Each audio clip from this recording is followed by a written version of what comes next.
पाकिस्तान बनाने में किसी जर्नैल का कोई हाथ नहीं है। किसी जर्नैल ने पाकिस्तान बनाने में मदद नहीं की थी, बल्कि वो तो जंग लड़ने गए हुए थे अंग्रेज़ों की।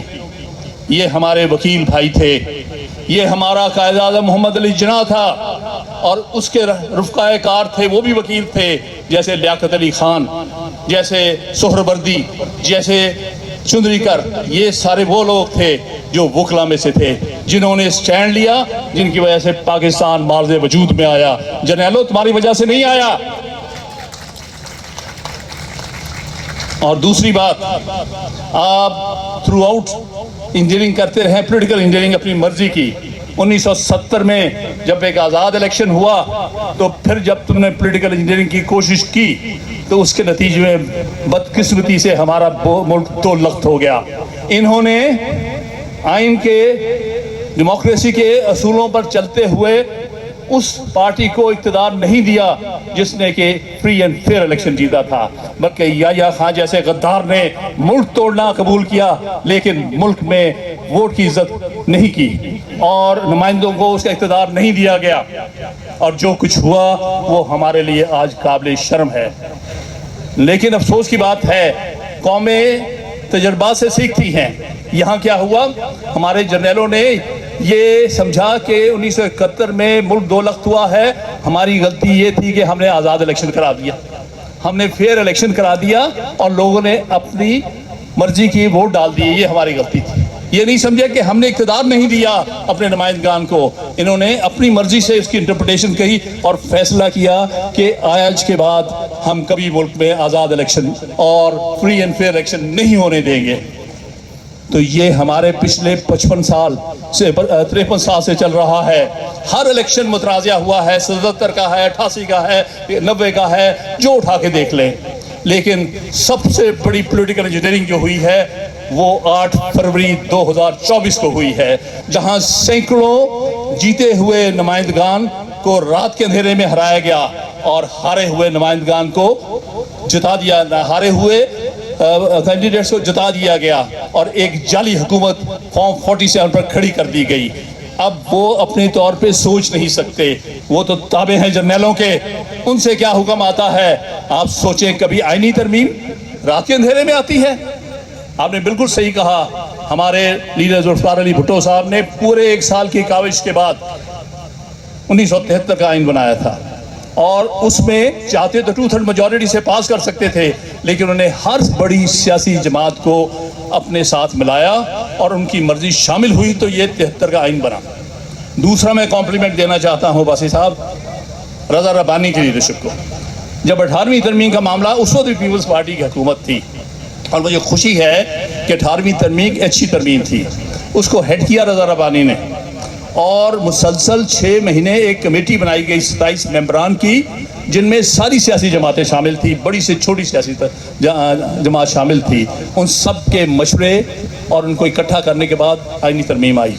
ये एक ऐसी आईनी तरमीम है जो रात के अंधेरों में आती है, जो वज़ीर आज़म को नहीं पता क्या है, जो वज़ीर कानून को नहीं पता क्या आ रही है। वो कहते हैं गालिबन वो GHQ में तैयार हो रही थी और वहाँ से भेजी गई और इन्हें वहाँ से हुक्म आया कि जो हम कह रहे हैं वो कर दो।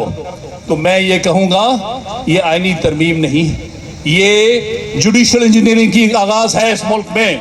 अब पॉलिटिकल इंजीनियरिंग से एक कदम आगे चले गए हैं हमारे जर्नैल, वो जुडिशल इंजीनियरिंग करने पर उतर आए हैं। वो जुडिशरी को अपने ताबे करना चाहते हैं। पहले भी ये चीज़ें होती रही, पहले भी ऐसे चीफ जस्टिस आते रहे जिस तरह के शाद हसन खान या अनवारुल हक थे, लेकिन इंस्टीट्यूशन पर हमला नहीं इस तरह से पहले हुआ था। इस दफ़ा इंस्टीट्यूशन पर, हाई कोर्ट और सुप्रीम कोर्ट पर खुल्लम खुला हमला किया जा रहा है। हम किसी तौर पर भी इसकी इजाज़त नहीं देंगे। आज हम वकला भाइयों से मैं ये कहता हूँ, हम पार्टीज़ की एफिलिएशन से बात होकर बात करें, भूल जाएं पार्टीज़ को।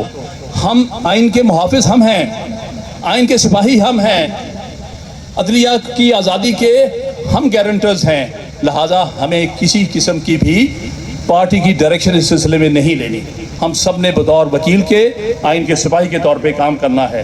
लिहाजा हम कोई जुडिशल इंजीनियरिंग नहीं होने देंगे और इंशाअल्लाह ताला हर तरह से हम अपनी अदलिया के लिए खड़े हैं। ये कहते हैं फेडरल कॉन्स्टिट्यूशनल कोर्ट। भाई सुप्रीम कोर्ट क्या है? क्या ये कोर्ट ऑफ फेडरेशन नहीं है? हाँ वकील भाई सब जानते हैं, ये सुप्रीम कोर्ट जो है कोर्ट ऑफ फेडरेशन है। क्या ये हाईएस्ट कॉन्स्टिट्यूशनल कोर्ट नहीं है? ये हाईएस्ट कॉन्स्टिट्यूशनल कोर्ट भी है। लिहाजा सुप्रीम कोर्ट ही फेडरल कॉन्स्टिट्यूशनल कोर्ट है, कोई और मुतबादल कॉन्स्टिट्यूशनल कोर्ट नहीं बन सकती, ना बनने देंगे। आपको हमें तहते करना पड़ेगा, वकला की लाशों पर से गुजरना पड़ेगा कोई मुतबादल कॉन्स्टिट्यूशनल कोर्ट बनाने के लिए। हम इस बारे में क्लियर हो जाएं। अगर किसी को खुशफहमी है कि हमें कुछ इनाम कहीं से मिलने लगा है, तो ये नहीं होने लगा। अगर ये अदालतें बिक गईं, ये अदालतें डर गईं, ये अदालतें तहतेक हो गईं, जर्नलों के ताबे हो गईं, तो फिर पाकिस्तान में ना आइन है ना अदलिया है। तो ये चीज़ हमारे क्लियर होनी चाहिए।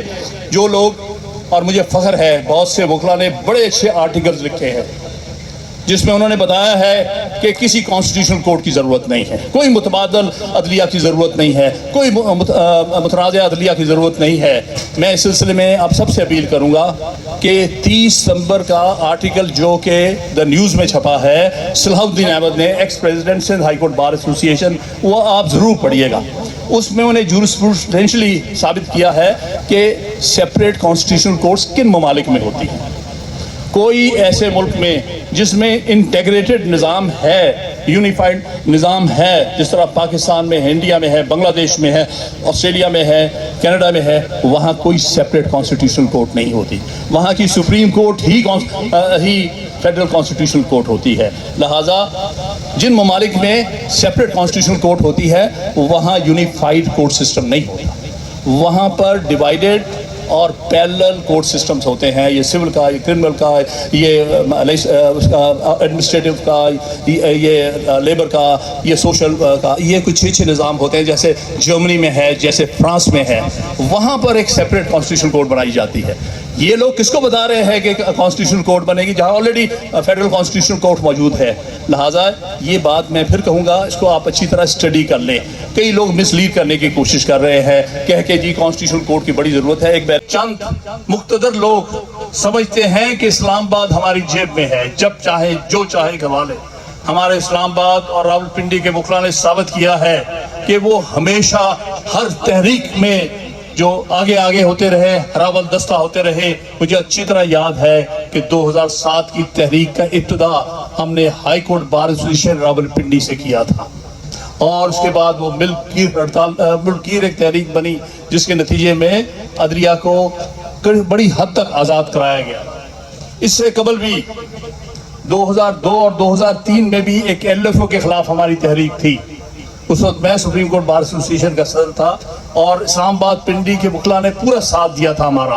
और उसके नतीजे में आपको याद होगा 17वीं तरमीम में जो एक मिलिट्री डिक्टेटर ने जजेस को एक रिश्वत दी थी 3-3 साल की एक्सटेंशन की, आपको याद होगा। LFO 2 के तहत 2002 में ये आखिर वापस हो के रही थी, और ये वकला की मुल्कगीर तहरीक के नतीजे में हुई थी। तो ये तीसरी मैं तहरीक देख रहा हूँ अदलिया की आज़ादी के लिए, अदलिया आइन को बचाने के लिए, मुल्क को बचाने के लिए।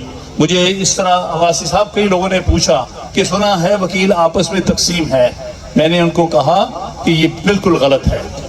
वकला आइन की सरबलंदी के लिए, अदलिया की आज़ादी के लिए, कानून की हुक्मरानी के लिए, सिविलियन सुप्रीमेसी के लिए कभी अलग नहीं हो सकते। हमेशा यूनाइटेड रहे हैं और हमेशा यूनाइटेड रहेंगे, क्योंकि हमारा उड़ना बिछौना ही ये हमारा आइन है। हमारा सारा लोगों को तहफ़्फ़ुज़ देना ही हमारी अदलिया की आज़ादी है। अगर अदलिया आज़ाद नहीं रहती, आइन बरकरार नहीं रहता, तो हम बेमकसद होकर रह जाते। मैंने यही कहा कि यहाँ पर हम सब जो इकट्ठे हैं बतौर वकला के हैं, हमारी कोई पॉलिटिकल पार्टी नहीं यहाँ पर।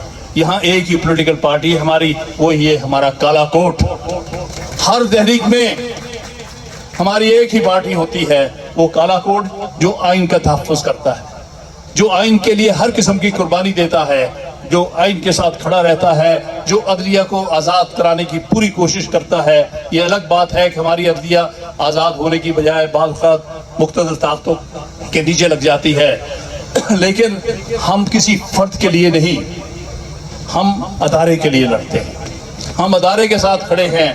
आज जो बात हो रही है कि एक मुतबादल अदालत बनाई जाए, पहली बात तो मैं ये कहूँगा कि इस मुल्क में बदकिस्मती से 77 साल से पॉलिटिकल इंजीनियरिंग हो रही है। हालांकि आप जानते हैं